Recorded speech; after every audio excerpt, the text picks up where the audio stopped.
While the most well-known religions in the Star Wars universe were Force-based sects like the Jedi and Sith, the galaxy had a wide variety of religious beliefs, which ranged from the fairly tame to the downright bizarre. Among these faiths were many obscure cults and cloistered orders, some of them vicious and bloodthirsty, and others simply weird. In this video, we'll be taking a look at the obscure, non-Force-based cults of Star Wars, from trendy core world hippie groups to psychotic Nikto pulsar worshippers.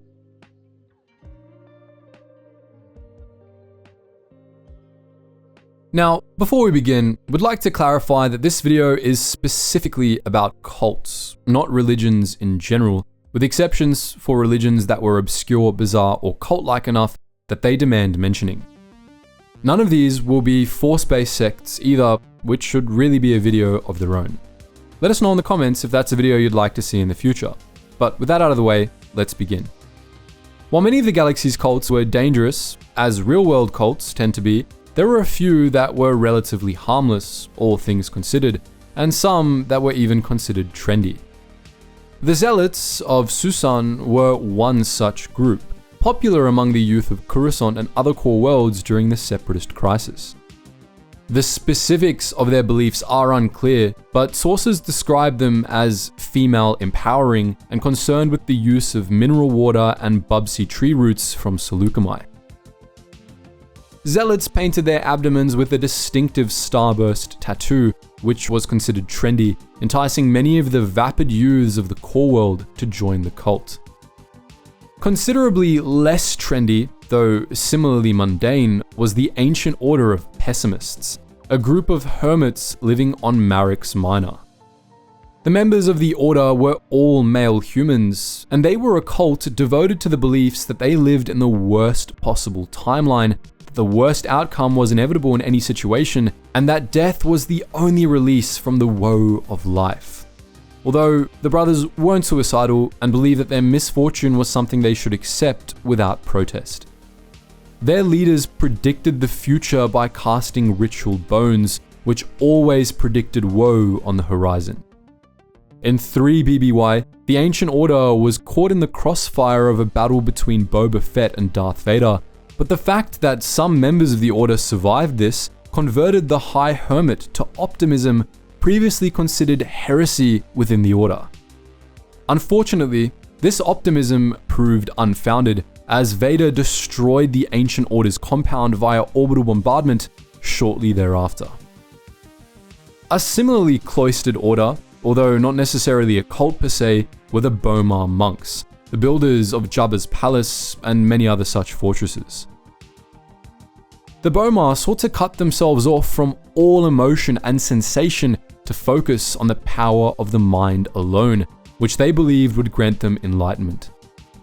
Bomar monks would isolate themselves from the outside world and steadily distance themselves from physical reality, and upon achieving enlightenment, their brain would be surgically removed and placed in a nutrient jar, where the monk would be freed of the restrictions of the physical world, allowed to ponder the great mysteries for centuries on end.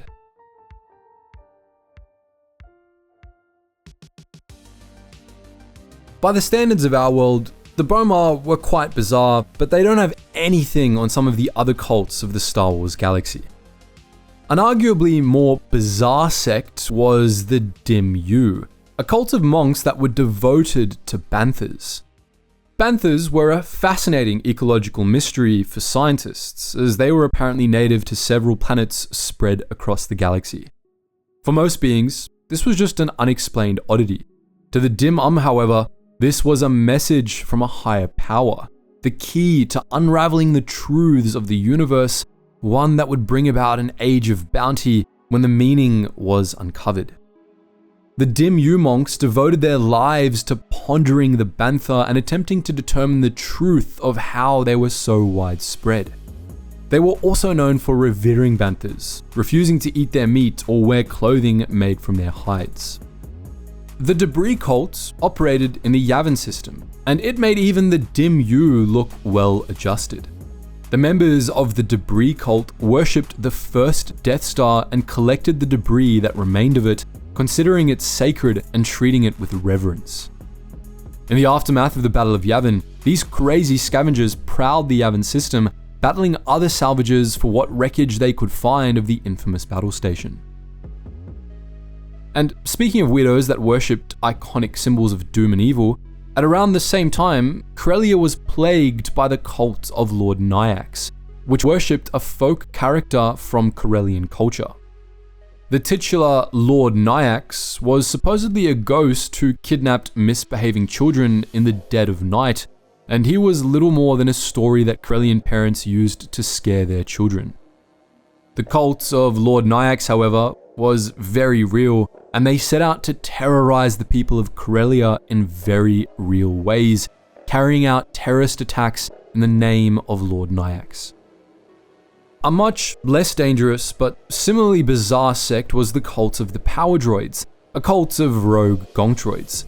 Nothing is known about this group's beliefs and practices other than the fact the cult sent pairs of gonk missionaries door to door to ask for donations.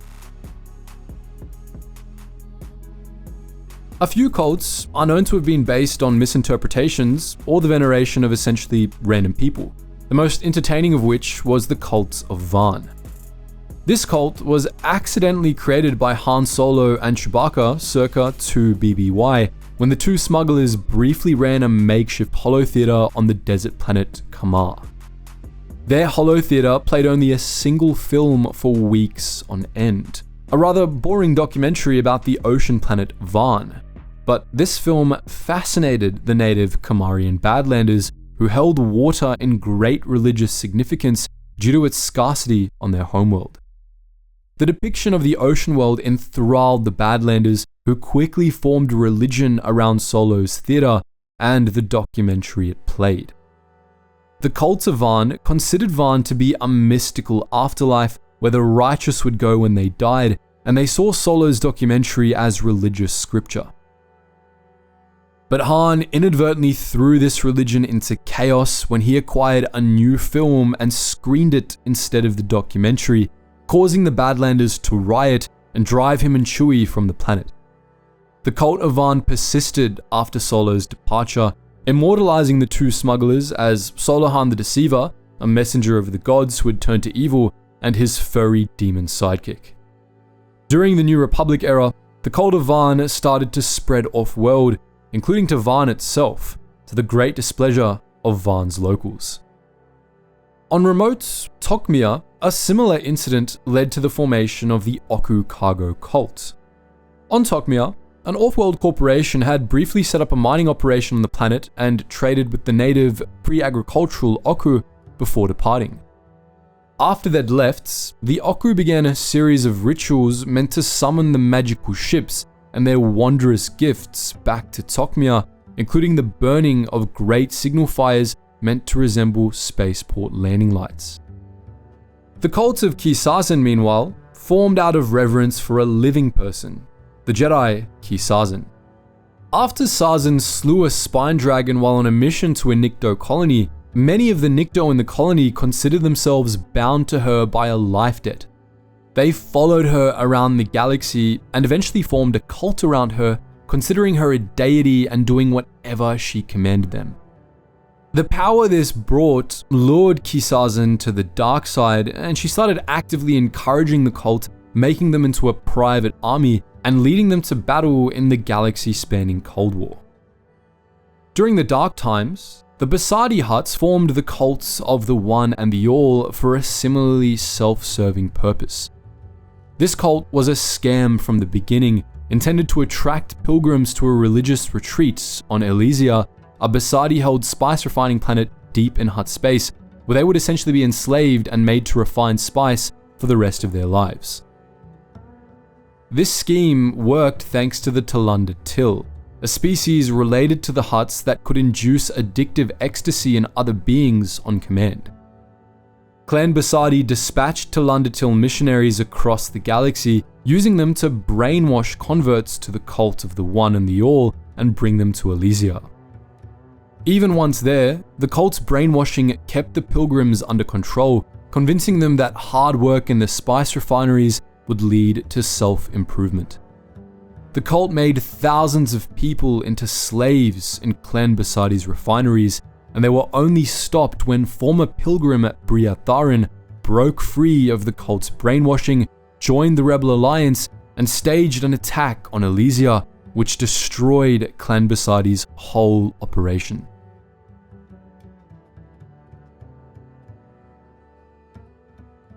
Other such malicious cults got a lot more violent, as was the case for the Temple of the Beatific Razor, a terrorist cult based on Makamte.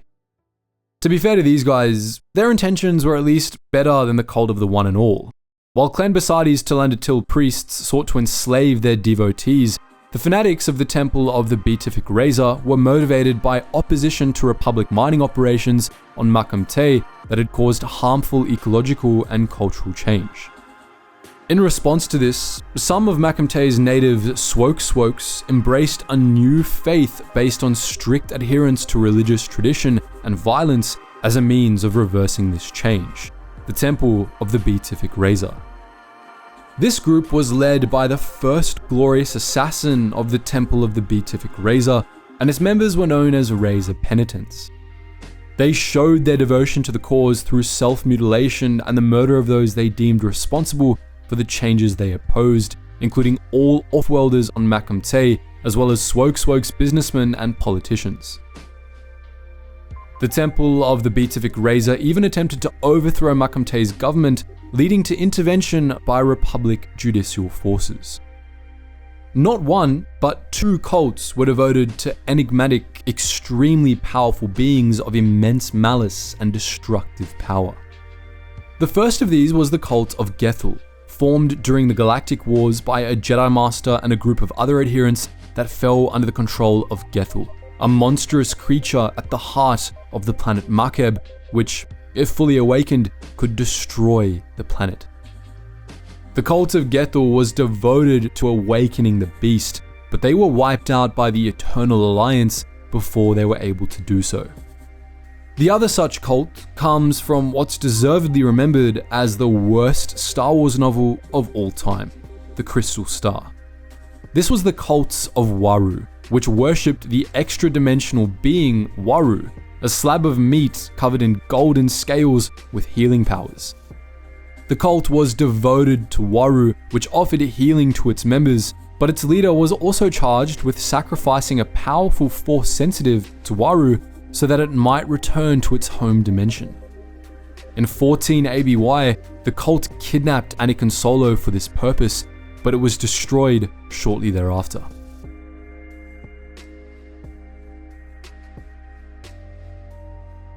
In the depths of the unknown regions, a cult known as the Sorcerers of Rand channeled a power they believed more powerful than the Force, which they knew as the Dark. The Dark was an embodiment of decay and death, which the Sorcerers sought to serve by unleashing destruction upon everything within reach. These guys were the ultimate edgelords, and fortunately for the galaxy, they largely kept to themselves within their pocket of the unknown regions, with the notable exception of Kronal, who served the Empire before being defeated by Luke Skywalker. One of the most dangerous cults in the history of the galaxy was the Bando Gora, which started out as a band of grave robbers and assassins based on Kolmar, one of the moons of Bogdan. They became some of the most feared assassins in the galaxy, and they became even more dangerous after they captured the ex-Jedi Komari Vosa, who they turned to the dark side through torture. Vosa escaped and usurped control of the Bando Gora, which became more erratic and violent under her leadership. The cult began to develop neurotoxins delivered via tainted death sticks, which it used to control adherents, turning them into mindless, mutated slaves. The Bando Gora dispatched these addicts as berserkers and assassins, sowing fear until Darth Tyrannus hired Jango Fett to bring them down in 32 BBY. A similarly vicious murder cults, the cults of Mdweshu, formed on Kintan, the Nikto homeworld, before the formation of the Republic. Life on Kintan had a very high rate of mutation, leading to the evolution of countless dangerous predators and many different subspecies of Nikto. When the Nikto entered their atomic age, they discovered why. A nearby dying star, Mdweshu, was constantly bombarding Kintan with pulses of radiation. Some Nikto responded to this revelation by forming a cult devoted to the star, worshipping it as a death god and aiming to appease it by performing blood sacrifices of sentient beings they deemed impure. Its other beliefs are unclear and were considered bizarre by researchers, but they involved a doomsday prophecy related to the star. In 25,130 BBY, the cult of Mdweshu seized power on Kintan and it ruled with an iron fist for 30 years. Most Nikto despised and feared the cult of Mdweshu, and as a result, the Hutts were able to win their loyalty by wiping the cult out, which got the grateful Nikto to agree to serve the Hutts as slaves for eternity. But the cult of Mdweshu survived, and it rose again several times, as millennia of Hutt servitude improved its reputation among the Nikto, who began to respect the Mdweshoi simply because they were enemies of the Hutts. The cult staged several uprisings over the millennia, but it was defeated by the Hutts each time.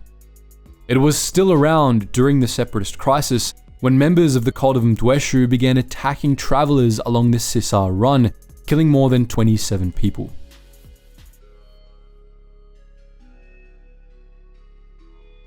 The Mdweshoi weren't even the most bloodthirsty cult to plague the Star Wars galaxy. Others were even more evil, devoted to causing mass death in one way or another. One such cult was the Narratists, a political faction on the planet Onderon in the years leading up to the Great Sith War. The Narratists could be classified as a Sith cult, which we said at the beginning we weren't going to talk about, but we've included them here because most Narratists weren't Darksiders themselves, but rather worshippers of the Sith Lord Freedon Nad, the former ruler of Onderon. These Narratists were part political ideologues and part religious fanatics, devoted to worship of Freedon Nad and the Darkseid-inspired state religion he had imposed on the city of Iziz. After Nad's death, the Narratists secretly ruled Iziz for centuries, but after the end of the Beast Wars of Onderon in 4000 BBY, they were forced to go underground. For a few years, they remained strong, led in secret by King Omin and the dark spirit of Freedon Nad himself, but after the suppression of the Naddist revolt in 3998 BBY, the Naddists became a fringe group widely despised and ridiculed by the people of Iziz. By the time of the Onderon Civil War 50 years later, the Naddists were long extinct.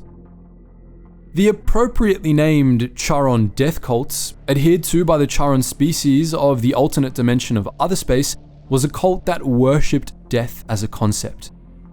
The adherents believed that death was the sole purpose of life, and the cult sought to spread death wherever it could, including into the Star Wars galaxy. The Charon death cult ruled over Charon's society, but fortunately, it was more or less confined to other space, limiting the damage it could do. But we've saved the most destructive cult of all for last, one that you might already be familiar with if you know your Republic history: the Pious Dea. Strictly speaking, these guys were a religion, not a cult, but their practices were cult-like enough that we felt they deserved a mention. The Pious Dea worshipped a deity known as the Goddess and were devoted to the pursuit of spiritual purity, which they sought to achieve by eradicating all imperfection in their lives. These guys were also massive speciesists. They believed that humans were the purest form of life and that non-humans were inherently inferior, impure, and needed to be destroyed to preserve human culture. The Pious Dea believed that the Outer Rim was a place of chaos and impurity that their goddess charged them with purifying, in exchange for which they would be granted treasure and divine secrets. Unfortunately for the entire galaxy, these scum seized control of the Republic in 11,987 BBY, following the election of Supreme Chancellor Contis Pex I. Contis Pex transformed the Republic into a Pious Dea theocracy, and for the next 1,000 years, the Pious Dea used the Republic military to wage a series of 34 crusades against alien species. The Pies Dea were responsible for untold atrocities, including genocide, slavery, and the looting of conquered worlds, and they were only defeated after a 1,000-year reign of terror when a Jedi-led coalition wiped out the Pies Dea fleet, captured the cult's leaders, and tossed them into prison. The Pies Dea were purged from the government, and the religion died out not long after. So that's our look at the cults of the Star Wars universe, from the benign to the bizarre. But what do you think? Would you like us to take a look at obscure Force orders as well? Let us know your thoughts in the comments section below. And as always guys, thank you so much for watching, and I hope to see you in the next video.